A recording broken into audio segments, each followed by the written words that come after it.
आता पाहूया 10च्या महत्त्वाच्या बातम्या। निवडणूक आयोगाचं पत्र व्हायरल। लोकसभा निवडणुकीच्या तारखेचा या पत्रामध्ये उल्लेख। प्रशासनाच्या तयारीसाठी 16 एप्रिलची तारीख। व्हायरल पत्रावर निवडणूक आयोगाचं स्पष्टीकरण।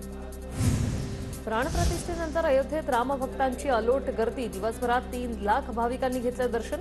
सुरक्षेसाठी 8000 पोलीस तैनात। योगी आदित्यनाथांकडून हेलिकॉप्टरनं अयोध्येत पाहणी। उत्तर प्रदेशचे मुख्यमंत्री योगी आदित्यनाथांकडून अयोध्येत पाहणी। योगी आदित्यनाथांनी हेलिकॉप्टरने पाहणी करत घेतला आढावा। केंद्रीय गृहमंत्री अमित शहा 4 फेब्रुवारीला अयोध्या दौऱ्यावर। अमित शहा अयोध्येत रामलल्लांचं दर्शन घेणार। बिहारचे माजी मुख्यमंत्री कर्पूरी ठाकूर यांना मरणोत्तर भारतरत्न पुरस्कार। 100व्या जयंतीच्या पूर्वसंध्येला कर्पूरी ठाकूर यांना भारतरत्न जाहीर।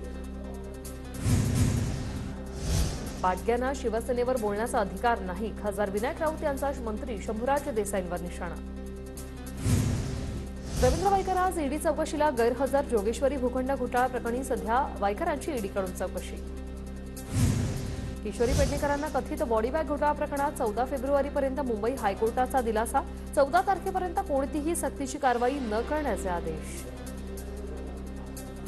मनोज जरांगेंच्या मागण्या सरकारकडून मान्य। 54 लाखांपैकी 39 लाख कुणबी प्रमाणपत्रांचं वाटप झाल्याची आमदार बच्चू कडू यांची माहिती। राज्य मागासवर्ग आयोगाकडून मराठा समाजाचं राज्यभर सर्वेक्षण सुरू। मराठा समाजाच्या सामाजिक स्थितीचं सर्वेक्षण होणार। सर्वेक्षणासाठी 1.25 लाख शासकीय अधिकारी कामाला।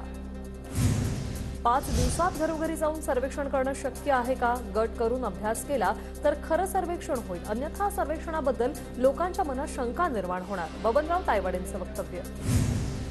गुणरत्न सदावर्तेंनी दुसऱ्या खंडपीठाकडे दाद मागण्याचे निर्देश। जरांगेंच्या मुंबईतील आंदोलनाला विरोध करत सदावर्तेंकडून याचिका दाखल। या याचिकेवर सुनावणीस हायकोर्टातील मूळ खंडपीठाचा नकार।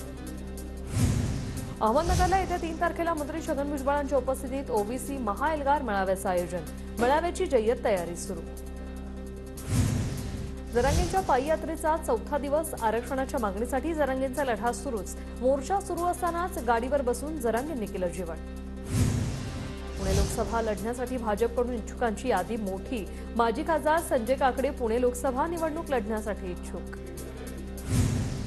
भाजपची लोकसभा निवडणुकीआधी ग्रामीण भागात मोर्चे बांधणी। 4 ते 11 फेब्रुवारी गाव चलो अभियान। 7 लाख खेड्यांमधील बूथवर लक्ष केंद्रित करा। बावनकुळेंचा पदाधिकाऱ्यांना कानमंत्र। मुख्यमंत्री एकनाथ शिंदेंचे दरेगावी आगमन। 25 जानेवारीच्या उत्तेश्वर देवाच्या यात्रेनिमित्त मुख्यमंत्री आज आणि उद्या दरेगावी मुक्कामी।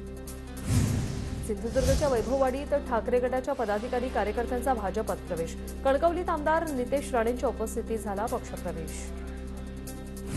पुण्याच्या कारल्यामध्ये वॅक्स म्युझियममध्ये जरांगेंचा मीनाचा पुतळा साकारला। आरक्षणाच्या पाठिंब्यासाठी कारल्यातील अशोक म्हसळकर आणि ऋषी म्हसळकर या बापलेकाकडून जरांगेंच्या पुतळ्याची उभारणी। मराठा आरक्षणाच्या सर्वेक्षण करताना अडथळे। सर्वेक्षणासाठी दिलेल्या ॲपचे अनेक ठिकाणी सर्व्हर डाऊन। नेटवर्क आणि मोबाईल नंबर रजिस्टर नसल्याने ओटीपी मिळण्यास अडथळा। बिल्किस बानो प्रकरणात 11 दोषींचं गुजरातच्या पंचमहाल गोद्रा उपकार गृहात आत्मसमर्पण। सुप्रीम कोर्टाच्या आदेशानंतर दोषींकडून आत्मसमर्पण।